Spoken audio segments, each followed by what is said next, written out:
what is good? What is good? Everybody, it's your boy Jay in the building. We is back again with another video. Now, before we get this video started, make sure you guys like, comment, subscribe to the channel.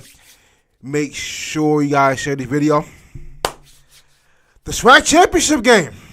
We here, man. In its final hours. We are approaching game time, man. We are approaching the game for all the marbles to see who goes to the Celebration Bowl, man. And I'm excited for it. Now, I did say, because they did play against each other about a month ago, and after the game, I said, I don't want to see this.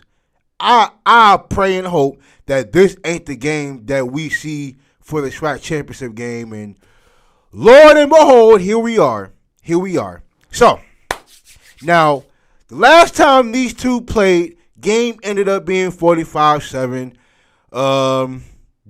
FAMU did a demolition job on the entire team. I think it was 24-0 in the second half. Paraview's offense really couldn't do anything, did damn near the entire game, outside of their one scoring drive.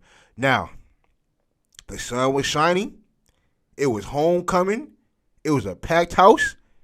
And in a season where half of HBCU games, the home team lost their homecoming, FAMU did a demolition job in theirs. So I got to give credit to FAMU there. But this game is being played in different circumstances.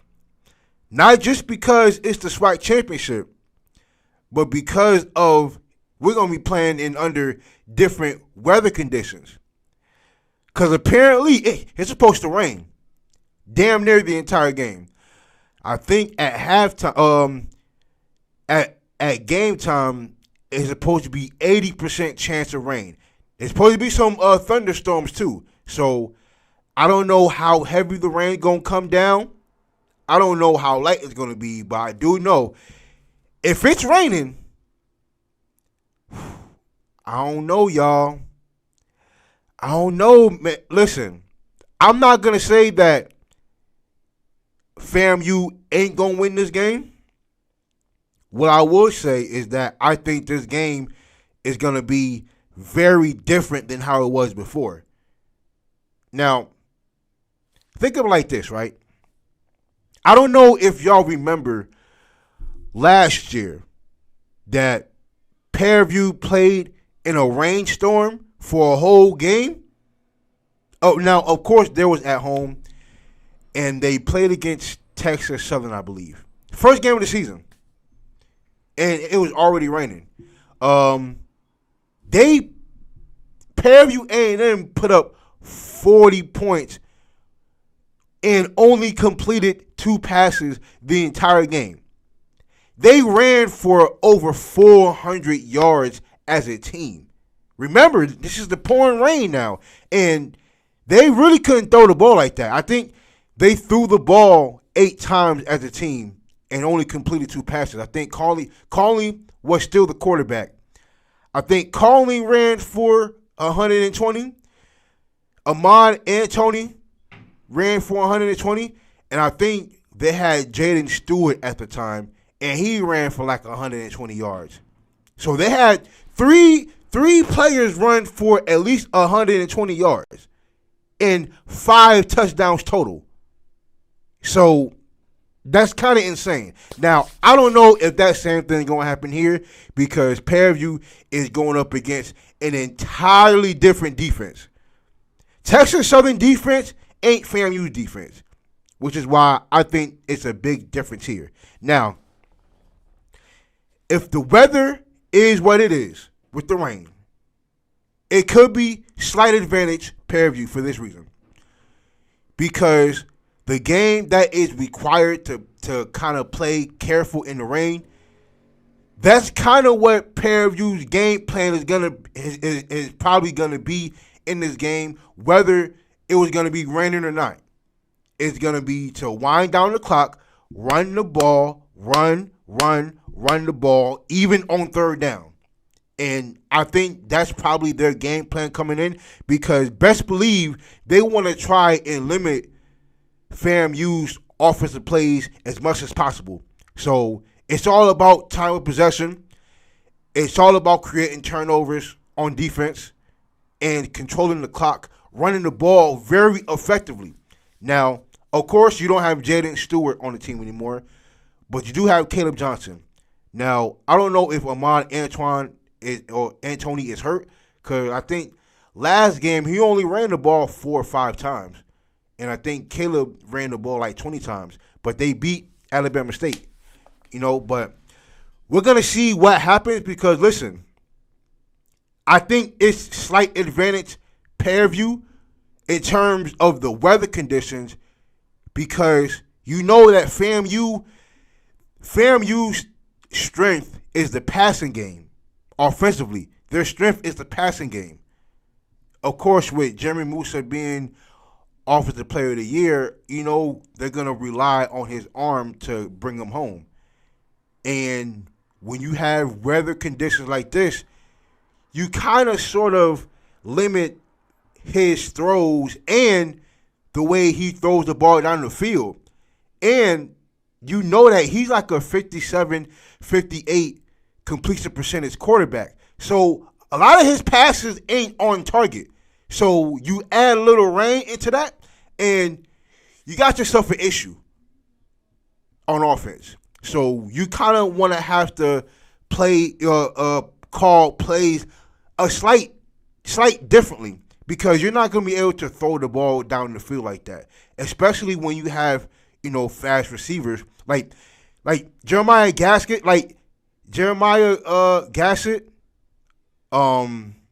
Shareed, they're not going to be able to run the ball down the field because I don't think they're going to really throw the ball 30, 40 yards downfield. Now, jet sweeps, reverses, they'll get the ball like that maybe, and so you kind of want to, and like this, Conley is the more athletic quarterback than Jeremy Musa. Jeremy Musa ain't a runner. He'll run when he has to, but I don't think you can put him in a West Coast offense and ask him to bootleg and he'll run it for 15, 20 yards because that's not his game. Now, Conley, on the other hand, he don't mind taking off. Listen, when I seen him play during, I think, and this was his first start last year, he took off for like 60, 70 yards. So the boy can run. So you got to be mindful of, of not only the bootleg, the RPOs, like you got to worry about all that when playing against a team like this. Because like I said, I think the weather conditions kind of sort of favor Fairview. Kind of sort of. Now, granted, they are going up against the number 1 defense in the country in FAMU, so it's going to be very different. Damn near half of the front 7 are all conference performers. Isaiah Major, SWAC Defensive Player of the Year. Oh, and before we continue on with the game, let me say this. FAMU fans, I seen y'all defending Isaiah Major and Jeremy Musa. I see y'all are going on a rampage on Twitter. Let me say this. Y'all don't have to defend these guys for something that y'all already got. It's not like anybody could take away those awards. Listen, anybody can go on any rant about how much, Colton Adams was robbed or any other player was robbed or if Isaiah Major, whether or not he deserved it. The fact remains is that he got the award, whether people thought he deserved it or not. And y'all are preparing for the biggest game of the year. So who cares who's mad about the awards? It really don't matter. He got the award, and it can't be taken away from him. And you just can't change that. So y'all really beating a dead horse trying to defend it because he already got it. You know what I'm saying? Listen, like I said, kudos to Isaiah Mazer and Jeremy Musa for their offense and defensive player of the year awards, man.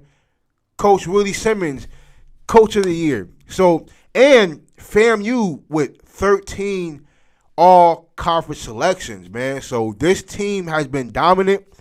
Now, just because the weather conditions favor Fairview a little bit, that don't mean I'm picking them to win. I ain't that crazy. Hell no. I'm crazy. Hell no. I got FAMU winning this game by 14 at least. I think this game is going to be closer than what it was. Because, like I said before, I think the passes down the field are going to be limited. Now, if the rain stops at any point in time and FAMU is able to get their they're able to get their passing game going, it might be night-night.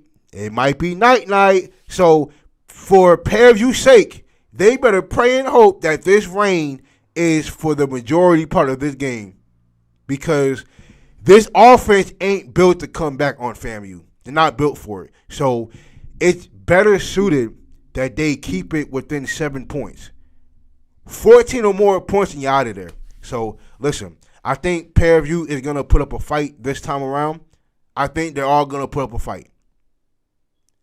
At the end of the day, I got FAMU winning this game.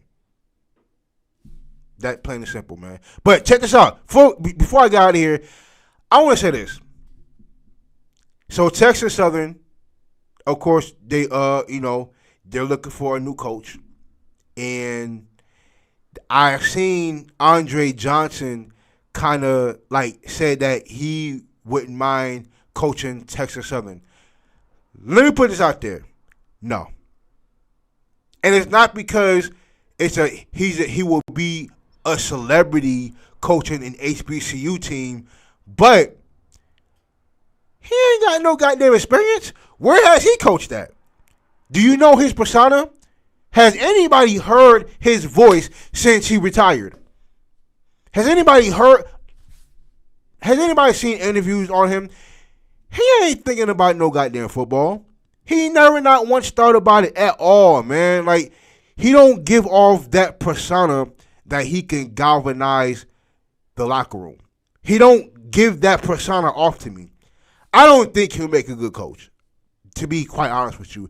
Listen, he's an NFL Hall of Famer, one of the greatest receivers in NFL history to ever play the game. He's never played with a Pro Bowl quarterback, and as bad as his quarterback situation was, he still have a legendary career. Kudos to him. But the coach at Texas Southern, stop it. No. And Andrew Body is in the transfer portal. Ladarius Owens will not be there. A lot of your good players is leaving. No. Andre Johnson to Texas Southern, no. Stop it. No. That wouldn't work. Let's just stop that there. All right, but listen, man, it's gonna be a great game. I'm excited. I can't wait for it, man. Once again, man, make sure you guys like, comment, subscribe to the channel. Make sure you guys share the video, man. We out of here.